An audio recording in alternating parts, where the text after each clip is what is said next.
Hello students. अभी जो हमारा टॉपिक चल रहा है वो चल रहा है object oriented programming using C sharp. लेकिन ये जो टॉपिक अभी डिस्कस करने वाले हैं ये सिर्फ सी शार्प के लिए नहीं है, ये सी प्लस प्लस के लिए भी है, ये सी शार्प के लिए भी है, ये जावा के लिए भी है, ये पाइथन के लिए भी है। बिकॉज ये जो है अभी कॉन्सेप्चुअल टॉपिक है जहाँ पे एक पर्टिकुलर कॉन्सेप्ट के बारे में हम लोग बात करेंगे, थ्योरेटिकल टॉपिक के बारे में, थ्योरेटिकल टॉपिक को डिस्कस करेंगे। और ये एक ऐसा टॉपिक है जो कि हर वो लैंग्वेज पे अप्लाई होता है, हर वो लैंग्वेज के लिए है जो ऑब्जेक्ट ओरिएंटेड प्रोग्रामिंग को सपोर्ट करता है या फिर ऑब्जेक्ट ओरिएंटेड प्रोग्रामिंग है। तो अभी जो हम लोग स्टार्ट करेंगे वो ऑब्जेक्ट ओरिएंटेड पे आने से पहले एक टॉपिक होता है प्रोग्रामिंग पैराडिग्म, उसको समझेंगे। और उसके बाद फिर कितने तरह का प्रोग्रामिंग पैराडिग्म होता है और प्रोग्रामिंग पैराडिग्म में ही ऑब्जेक्ट ओरिएंटेड आता है, उसको देखते हैं। तो सबसे पहले देखते हैं प्रोग्रामिंग पैराडिग्म किसको बोलते हैं। पहले समझते पैराडिग्म किसको बोलते हैं, उसके बाद बात करेंगे कि प्रोग्रामिंग पैराडिग्म किसको। Paradigm means organising principle of a program. It is an approach to programming. By paradigm means way of thinking और वे ऑफ डूइंग। अगर सिर्फ पैराडिग्म का बात करें तो पैराडिग्म का मतलब होता है वे ऑफ थिंकिंग और वे ऑफ डूइंग थिंग्स। कोई भी एक प्रॉब्लम आपके सामने है, कोई भी काम आपके सामने है, तो उस काम को या उस प्रॉब्लम को सॉल्व करने के लिए आप किस तरह से सोच रहे हैं, आपका थिंकिंग क्या है, और दूसरा है कि उसको किस तरह से कर रहे हैं, उसी चीज को पैराडिग्म बोलते हैं। एक ही काम को करने का बहुत सारा तरीका हो सकता है, एक ही प्रॉब्लम को सॉल्व करने का बहुत सारा तरीका हो सकता है। जैसे एक एग्जांपल बताते हैं कि जैसे आपको कोई कहता है कि 55 और 45 को ऐड करिए, तो एक तरीका क्या हो सकता है कि आप ऐसा कर सकते हैं कि 50 प्लस 40 90, और दोनों में से बच कितना गया, रेस्ट 5 तो 5 प्लस 5 10, तो इधर 90 और उधर आया 10, तो उसको पकड़ के 100 कर दिए। दूसरा हो सकता है कि 55 और 45 में से 5 ले लिए, तो कितना हो गया, 55 प्लस 5 60 हो गया, और 60 प्लस उधर कितना बचा, 45 में से 5 ले लिए थे तो कितना बच गया था, 40 बच गया था, तो आप 40 उसमें ऐड कर दिए तो 60 प्लस 40। तो एक ही प्रॉब्लम को सॉल्व करने का बहुत सारा तरीका हो सकता है, अलग अलग थिंकिंग हो सकता है, आप किस तरह से ये कर रहे हैं। अगर आप सड़क पे जा रहे हैं और देख रहे हैं क्या कि कोई स्लिप करके गिर गया, तो कुछ लोग हंसेगा, कुछ लोग उसको दोष देगा, ठीक से देख के चल नहीं रहा था, यहाँ पे कीचड़ था, तुमको ध्यान देना चाहिए था, और कुछ लोग दौड़ के उसका मदद करने के लिए जाएगा, उसको उठाने के लिए कि वो गिरा हुआ कहीं चोट तो नहीं लगा, उसका हाल चाल पूछेगा। तो देखो है तो वहां 3 लोग, सामने एक चीज हुआ, लेकिन सबका थिंकिंग, सबको सोचने का तरीका। और कुछ लोग हो सकता है कि फोटो वीडियो बनाए, आज का जो जनरेशन है वो पहले मोबाइल निकाल के फोटो बनाने लगेगा, वीडियो बनाने लगेगा। तो प्रॉब्लम तो एक ही है, लेकिन उसमें क्या देख रहे हैं कि सबका थिंकिंग अलग अलग है। तो कोई भी एक चीज को सॉल्व करने के लिए, कोई भी एक प्रॉब्लम को सॉल्व करने के लिए किस तरह से आप सोच रहे हैं, ठीक है, नंबर 1। और नंबर 2 कि वो अगर प्रॉब्लम को किस तरह से सॉल्व कर रहे हैं, उसी को पैराडिग्म बोलते हैं। प्रोग्रामिंग पैराडिग्म किसको बोलते हैं, programming paradigm is a style और way of programming that provide the structure and set of principle for solving a problem using programming language। किसी भी प्रोग्रामिंग लैंग्वेज का यूज करके आप कोई भी प्रॉब्लम को सॉल्व करने के लिए अपने प्रोग्राम का स्ट्रक्चर क्या रखते हैं, कौन कौन से प्रिंसिपल्स उस पर अप्लाई करते हैं, उसी को क्या बोलते हैं, प्रोग्रामिंग पैराडिग्म बोलते हैं। It define how program is structured and how task are perform and solution are express. इसमें जनरली यही बताया जाता है कि कोई भी प्रोग्रामिंग लैंग्वेज आप यूज कर रहे हैं तो उस लैंग्वेज में जो भी चीज लिख रहे हैं उसका स्ट्रक्चर क्या होगा, ठीक है, स्ट्रक्चर आगे डिफाइन बताएंगे। दूसरा कि वो काम आप कैसे करेंगे और आपका जो सॉल्यूशन होगा वो किस तरह से होगा। जैसे स्ट्रक्चर के एग्जांपल देते हैं कि अगर बहुत सारा लैंग्वेज होता है, जैसे अगर सी है तो सी के अंदर जनरली क्या होता है, उसका स्ट्रक्चर क्या होता है, उसके अंदर आप वेरिएबल्स बना सकते हैं, उसके अंदर आप फंक्शंस बना सकते हैं। वही अगर सी प्लस प्लस का बात करें तो वहां पे आपके पास वेरिएबल भी बन सकता है, फंक्शन बन सकता है, स्ट्रक्चर बन सकता है, क्लास भी बन सकता है। तो उसका स्ट्रक्चर थोड़ा अलग हो गया, उसमें स्ट्रक्चर क्लास भी हो सकता है। वही ऑब्जेक्ट ओरिएंटेड का बात करें तो वहां सिर्फ क्लास होता है, क्लास के अंदर फंक्शन हो सकता है। तो ये क्या हो गया कि अलग अलग स्ट्रक्चर होता है जिसपे तुम्हारा अलग अलग प्रोग्रामिंग लैंग्वेज काम करता है या अलग अलग पैराडिग्म काम करता है। अगर मेजरली प्रोग्रामिंग पैराडिग्म के बारे में बात करें तो मेजरली आपका प्रोग्रामिंग पैराडिग्म 3 तरह का होता है, procedure oriented programming, module oriented programming, object oriented programming. और भी होता है, जैसे बहुत जगह देखोगे स्ट्रक्चर ओरिएंटेड भी मिलेगा, और भी होता है। लेकिन अगर मेजरली देखा जाए तो ये 3 होता है, प्रोसीजर, बहुत इसको प्रोसीड्योर भी बोलता है, मॉड्यूल एंड ऑब्जेक्ट ओरिएंटेड। तो सबसे पहले देखेंगे कि प्रोसीड्योर ओरिएंटेड प्रोग्रामिंग क्या होता है, उसमें किस चीज पे फोकस किया जाता है, उस अगर वो प्रोग्रामिंग लैंग्वेज आप यूज कर रहे हैं तो आपका थिंकिंग क्या होगा, आप कोई भी प्रॉब्लम को सॉल्व करने का आपका अप्रोच क्या होगा। चलो शुरू करते हैं। Procedure oriented. Procedure oriented programming क्या है? A program in a procedural language is a list of instruction where each statement tell the computer to do something. Procedural oriented programming का मेन मोटिव यही होता है कि आप प्रोसीजर पे focus करते हैं। प्रोसीजर मतलब जो काम होने वाला है, जो उस पर्टिकुलर सॉफ्टवेयर बना रहे हैं, प्रोग्राम बना रहे हैं, उसके अंदर क्या क्या फंक्शनैलिटीज है, उस पे फोकस होता है, ना कि डेटा पे फोकस होता है। डेटा बाद में सोचा जाता है। तो फोकस ऑन प्रोसेसिंग, देखो यहां पे लिखा हुआ that the algorithm perform the desired computation. तो जैसे ही आपके पास कोई प्रॉब्लम आया, और अगर आपके पास प्रॉब्लम आया कि ये पर्टिकुलर प्रॉब्लम को सॉल्व करना है, तो आप उसमें क्या डेटा यूज होगा नहीं होगा वो सोच नहीं रहे। आपके दिमाग में पहला बात क्या आएगा? पहली बात वे ऑफ थिंकिंग है। पहला बात है इसको सॉल्व कैसे करेंगे। जैसे अगर आपको कोई कहता है कि 5 नंबर इनपुट लेके और उसका एवरेज निकालना है, तो आप 5 नंबर इनपुट लेना उसका नहीं सोचेंगे। आप पहले क्या सोचेंगे? एवरेज निकालना। तो एवरेज का फॉर्मूला क्या होगा? तो 5 पांचों नंबर को जोड़ना होगा और फिर उसको 5 से डिवाइड करना होगा। तो दिमाग में पहला चीज क्या आया? दिमाग में पहला चीज आया कि जो प्रॉब्लम है उस प्रॉब्लम को कैसे सॉल्व करेंगे। तो यहाँ पे प्रोसीजरल लैंग्वेज में क्या होता है कि आप में ज्यादा कोड ज्यादा किस लिए लिखा जाता है कि ज्यादा से ज्यादा काम हो पाए, मतलब हर इंस्ट्रक्शन कोई ना कोई काम करे। डेटा जो है कि कैसे डेटा स्टोर होगा, वेरिएबल में होगा कि ऑब्जेक्ट में होगा कि पॉइंटर में होगा, कहां होगा, वो बाद में हम लोग सोचते हैं। मतलब डेटा पे फोकस कम रहता है और तुम्हारा प्रोसीजर जो काम हो रहा है उस पे फोकस ज्यादा रहता है। तो आपका एल्गोरिदम पे फोकस ज्यादा रहेगा कि कहां इनपुट करना है, कहां प्रोसेसिंग करना है, क्या प्रोसेसिंग करना है, क्या कैलकुलेशन करना है, क्या कंडीशन चेक करना है, उस पे फोकस ज्यादा रहेगा। और डेटा, अच्छा ठीक है, डेटा बाद में सोचेंगे कि क्या क्या उसमें डेटा होगा, ठीक है, और डेटा कैसे स्टोर करेंगे उस पर फोकस नहीं रहेगा। तो मेनली यहाँ पे डेटा पे फोकस ना करके प्रोसीड्यूर पे फोकस कर होता है। तो अगर ऐसा आता भी एग्जाम में क्वेश्चन कि कौन सा, या कहीं कोई पूछ दिया इंटरव्यू में क्वेश्चन कि कौन सा ऐसा प्रोग्रामिंग पैराडिम है जो ज्यादा फोकस प्रोसीड्यूर पे करता है, डेटा पे नहीं करता है, तो वो कौन सा होता है? प्रोसीजर ओरिएंटेड होता है। इसमें हम लोग क्या सोचते हैं? इसमें ये सोचते हैं कि जितना भी लाइन लिख रहे हैं उसमें ज्यादा से ज्यादा लाइन ऐसा लिखे जो कुछ ना कुछ काम कर रहा है, ठीक है, डेटा को स्टोर करने के लिए, डेटा को सिक्योर करने के लिए, और डेटा को बोल सकते हैं क्या कि डेटा हमारा क्या रहे, इफेक्टिव रहे, इफेक्टिव नहीं बोल सकते, उसको ऑप्टिमाइज रहे, कम से कम मेमोरी ले, उस पर हम लोग फोकस नहीं करते कि डेटा से रिलेटेड कोई दिमाग नहीं लगाते। डेटा बस सेकेंडरी चीज है कि ठीक है प्रोसीजर पर फोकस करो, डेटा जहां जरूरत पड़ेगा वहां कुछ कर दिया जाएगा। जैसे मान लो कि एग्जाम्पल देते हैं कि किसी का बर्थडे पार्टी है, तो लोग का अलग अलग थिंकिंग होता है। कुछ लोग का क्या रहता है कि या किसी शादी ब्याह में चले जाओ, कभी कभी देखो क्या शादी ब्याह में जाओगे ना तो इतना बढ़िया तुमको डेकोरेशन मिलेगा, अच्छा अच्छा लाइटिंग, अच्छा पंडाल तुमको मिलेगा, ठीक है, डीजे लगा हुआ है, ये सब पे पूरा खर्चा किए हुए।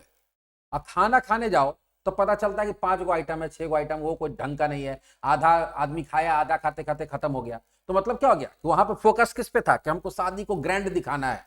वहां पे दिखावटी ज्यादा था, जो बेसिक चीज था कि खाना का आइटम ज्यादा होना चाहिए था, जितना क्वांटिटी बनाना चाहिए था उतना बनना चाहिए था। पता चला क्या आधा आदमी खाया, आधा आदमी जा रहा था, उसको खाली पूरी मिल रहा है, किसी को खाली सब्जी मिल रहा है। लास्ट लास्ट में ही होता है कि जिसको जो मिल रहा है, कहा भाई लास्ट में खाना खत्म हो गया, क्या करे भाई, तो देख रहे किसमें क्या मिल रहा है, किसको पता चला सब्जी मिल रहा है तो सब्जी एक प्लेट लेके खा रहा है। अब आया घर से खाना खाने के लिए, यहाँ खाना खत्म है तो 2 आइटम सलाद मिल गया तो सलादे एक मुट्ठी उठा कर सलादे खा रहा हो। तो यहाँ क्या हो गया कि वही चीज होता है कि आपका किस पे फोकस है। अब कुछ लोग क्या करेगा कि नहीं, इसका दिमाग में रहता है कि मेरा बेइज्जती नहीं होना चाहिए, जो मेरा गेस्ट आ रहा अच्छा से खा पी के जाए, तो खाना पे ज्यादा ध्यान देगा, क्वांटिटी ज्यादा, ठीक है 4 को लाइट कम लगेगा तो लगेगा, डीजे नहीं लगेगा, अगर बजट नहीं है डीजे नहीं लगाएंगे, लेकिन मेरा खाना में कोई कमी नहीं होना चाहिए। तो वही चीज है कि आपका फोकस किस पे है। तो यहाँ पे फोकस किस पे होता है? काम पे होता है, डेटा पे नहीं होता, ठीक है। डेटा साथ साथ होते रहेगा, जहां जरूरत पड़ेगा जो मन में आएगा बना देंगे। तो ये होता है प्रोसीजर ओरिएंटेड प्रोग्रामिंग। दूसरा होता है module oriented. Module oriented actually procedural oriented का ही एक एक्सटेंडेड वर्जन होता है। जहां पे प्रोसीजरल ओरिएंटेड में क्या होता है कि जनरली हम लोग लाइन बाय लाइन सारा कोड लिख देते हैं।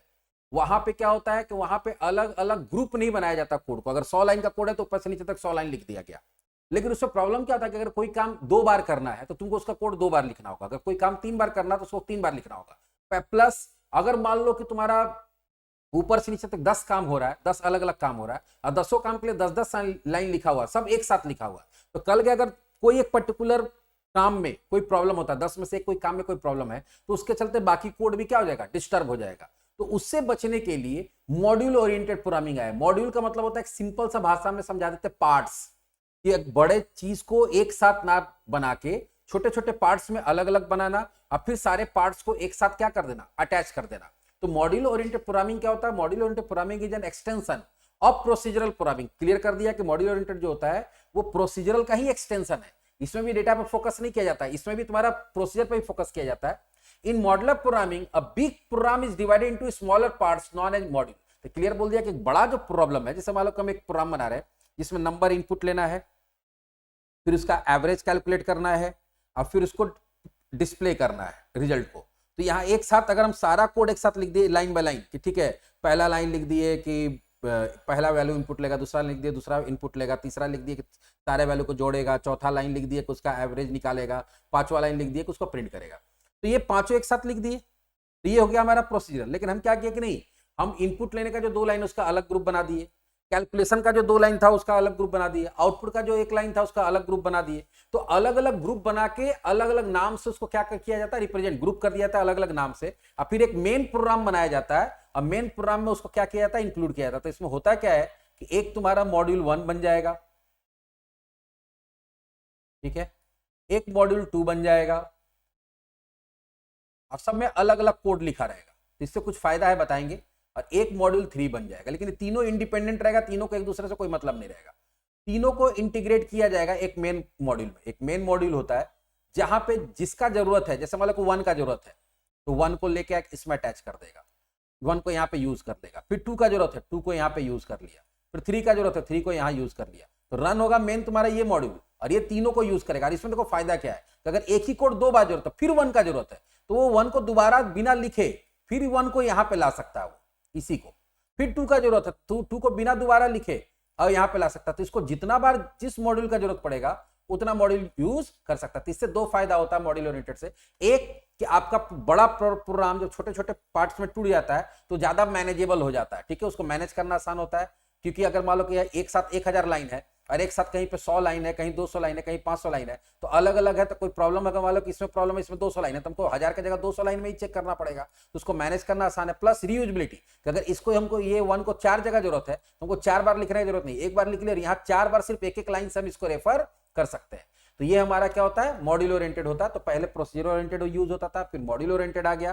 तो मॉड्यूल ओरिएंटेड में जनरली जो लोग अगर नॉलेजेबल होगा, प्रोग्रामिंग पहले थोड़ा बहुत पढ़ा होगा, तो जो फंक्शंस बनता है, जो मेथड्स बनता है, जो प्रोसीजर बनता है, जो सब रूटीन बनता है किसी प्रोग्राम के अंदर, उसी को क्या बोलते हैं, मॉड्यूल बोलते हैं, ठीक है। तो module is an identifiable piece of code within a program with a set of input and output. Module क्या होता है, एक set of piece of code होता है जो कुछ इनपुट लेगा और कुछ आउटपुट देगा। तो जहां से इसको कॉल किया जाएगा उसको कुछ वैल्यू देगा और वहां से काम करके फिर वो वहां से काम करके उसका जो भी रिजल्ट है उसको रिटर्न कर सकता है, ठीक है। तो ये हमारा होता है मॉड्यूल ओरिएंटेड प्रोग्रामिंग।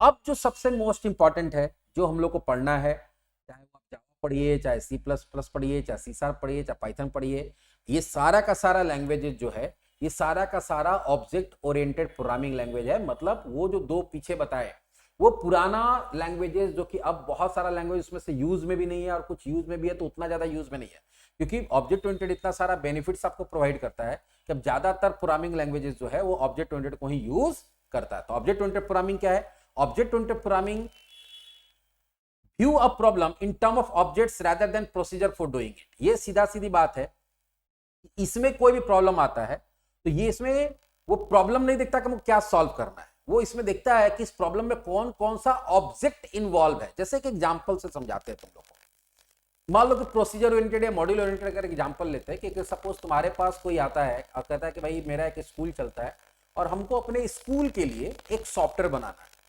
तो अब अगर सोचो कि अगर तुम प्रोसीजर ओरिएंटेड प्रोग्रामिंग यूज कर रहे हो तो तुम्हारा थिंकिंग क्या होगा, वो एक एग्जांपल समझाते हैं। और अगर तुम ऑब्जेक्ट ओरिएंटेड यूज करते हो तुम्हारा थिंकिंग क्या होगा वो समझाते हैं। अगर आप प्रोसीजर ओरिएंटेड यूज करते हैं तो आपका पहला सवाल होगा जो आपसे सॉफ्टवेयर बनाने आया है कि आपके सॉफ्टवेयर में आप क्या क्या फंक्शनैलिटी चाहते हैं। आप फंक्शनैलिटी का बात करेंगे तो बोलेगा कि हम चाहते हैं कि मेरा स्कूल का डिटेल्स जो है, ठीक है, वो इंसर्ट डिलीट अपडेट हो पाए, स्टूडेंट का डिटेल इंसर्ट डिलीट अपडेट हो पाए, टीचर का डिटेल इंसर्ट डिलीट अपडेट हो पाए, अटेंडेंस का डिटेल इंसर्ट डिलीट अपडेट हो पाए, क्लास का डिटेल्स इंसर्ट डिलीट अपडेट हो पाए। तो वहां पे बात देखो इंसर्ट डिलीट अपडेट, या हम चाहे तो डेटा निकाल पाए, रिट्रीव कर पाए। तो यहां पे बात हो रहा है कि उसमें क्या क्या फंक्शनैलिटी होना चाहिए। फी का डिटेल इंसर्ट डिलीट अपडेट हो पाए, हम उसमें ऐसा हो कि हम ड्यू लिस्ट निकाल पाए जिसमें कि वो काम हो रहा है। देखो सारा का सारा बात किस पे हो रहा है, काम का। हम जब ड्यू लिस्ट निकाले तो जो जो बच्चा का मेरा ड्यू है वो लिस्ट में आ जाना चाहिए कि किसका किस किस महीना का फी ड्यू है, कितना ड्यू है, ये सब चीज, ठीक है। तो वहां पे बात हो रहा है फंक्शनैलिटी का। लेकिन अगर आप ऑब्जेक्ट ओरिएंटेड में सोचते हैं तो यहां सबसे पहले बात होता है डेटा का। डेटा यहां किस फॉर्म में रहता है? ऑब्जेक्ट के फॉर्म में। अगर आप object oriented programming language use कर रहे हैं तो आपके पास अगर आता है कोई सॉफ्टवेयर बनाने के लिए तो आपका पहला क्वेश्चन क्या होगा? अच्छा, आप सॉफ्टवेयर बनाना है, क्या क्या डेटा मेंटेन करना है आपको? अब आप डेटा का बात कर रहे हैं तो बोलेगा हमको स्कूल का डेटा मेंटेन करना, ठीक है। स्कूल का डेटा में क्या इंसर्ट, डिलीट, अपडेट, सेलेक्ट क्या होगा बाद में बात करेंगे हम लोग। और तो हम लोग चाहते हैं कि सारा टीचर्स का डिटेल मेंटेन हो जाए, और तो सारा क्लास का डिटेल मेंटेन हो, कौन कौन सा क्लास है मेरे पास, कितना क्लास है, मतलब कि 9A 9B 9C या 10A 10B 10C ऐसे करके जो क्लासेस उसका इंफॉर्मेशन हो। और फिर स्टूडेंट का हम रजिस्ट्रेशन ले तो स्टूडेंट का डिटेल मेंटेन हो पाए, और स्टूडेंट को हम क्लास में लोकेट कर पाए कि भाई कौन सा स्टूडेंट किस क्लास में है, और फिर हम उसका अटेंडेंस ले पाए, और उसका जो फी देगा तो उसका फी का डिटेल हम मेंटेन कर पाए, और जो एग्जाम देगा, टेस्ट देगा, उसका मार्क्स का डिटेल मेंटेन कर पाए। तो ये देखो सारा का सारा बात क्या हो रहा है कि किसका डेटा मेंटेन करना है। तो पहले बात डेटा का हो रहा है, ठीक है। फिर बात होगा कि ठीक है, तो आप बोले कि आप स्कूल का डिटेल मेंटेन करना चाहते हो, तो स्कूल का डिटेल क्या क्या मेंटेन करना चाहते हैं? तो आप स्कूल का नाम चाहते हैं, फिर स्कूल का एड्रेस, स्कूल का ईमेल आईडी, स्कूल का मोबाइल नंबर, कौन से बोर्ड से एफिलिएटेड है, उसका एस्टेब्लिशमेंट डेट क्या है, स्कूल का प्रिंसिपल कौन है, ठीक है। तो वो हो गया। अच्छा ठीक है, उसके बाद तो हमको टीचर का डिटेल, तो टीचर का आईडी, टीचर का नेम, टीचर का जेंडर, टीचर का डेट ऑफ बर्थ, टीचर का क्वालिफिकेशन, टीचर का सैलरी, टीचर का मोबाइल नंबर, टीचर का आधार नंबर, टीचर का एड्रेस। तो यहां देखो जितना बात हो रहा है वो सारा बात डेटा का हो रहा है। तो यहां पे होता है कि पहले कौन कौन सा ऑब्जेक्ट इन्वॉल्व है वो, और ऑब्जेक्ट का मतलब किसका किसका डेटा। जैसे स्कूल एक ऑब्जेक्ट है, क्लास एक ऑब्जेक्ट हो गया, टीचर एक ऑब्जेक्ट हो गया, स्टूडेंट एक टीचर ऑब्जेक्ट हो गया इसके अंदर, इस पर्टिकुलर सॉफ्टवेयर के अंदर। फिर तुम्हारा अटेंडेंस एक हो गया, फी हो गया, मार्क्स हो गया। तो जिसका डेटा मेंटेन होना है वही ऑब्जेक्ट हो गया। तो कौन कौन सा ऑब्जेक्ट इन्वॉल्व है आप पहले वो सोचते हैं। अब जब ये सारा आइडेंटिफिकेशन हो जाएगा तब हम लोग प्रोसीजर का बात करेंगे, ठीक है स्कूल का क्या क्या डिटेल इंसर्ट डिलीट अपडेट कराना है, क्या कराना है, वो हम लोग बाद में बात करेंगे। यहां पे सिंपल सा है कि यहां पे हम लोग प्रॉब्लम को ऑब्जेक्ट्स के फॉर्म में देखते हैं कि भैया इसमें कौन कौन सा ऑब्जेक्ट इन्वॉल्व है। ये नहीं देखते हैं कि उसमें क्या क्या काम करना है। OOPS is based on class and object. OOPS पूरा का पूरा क्लास और ऑब्जेक्ट के ऊपर बेस्ड होता है। It is the approach we focus on data rather than procedure. इसमें हम लोग फोकस किस पे करते हैं? डेटा पे करते हैं, ना कि प्रोसीजर पे करते हैं। जबकि हमारा प्रोसीजर ओरिएंटेड, मॉड्यूल ओरिएंटेड में क्या होता था कि हम लोग प्रोसीजर पे फोकस करते थे, डेटा पे फोकस नहीं करते थे।